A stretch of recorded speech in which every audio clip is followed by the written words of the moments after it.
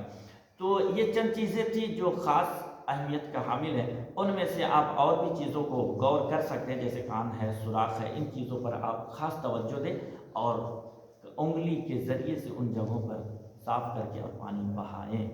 میں یہیں پر اپنی بات کو ختم کرتا ہوں، صرف ایک چیز اور کہوں گا کہ آپ جو ہے جب غسل شروع کریں تو پہلے نجاست کو صاف کریں اور مسنون طریقے پر وضو بنا لیں، پھر آپ ان چیزوں پانی پورے بدن پر ڈالیں گے تو آپ کا غسل انشاءاللہ العزیز کامل تر ہوگا۔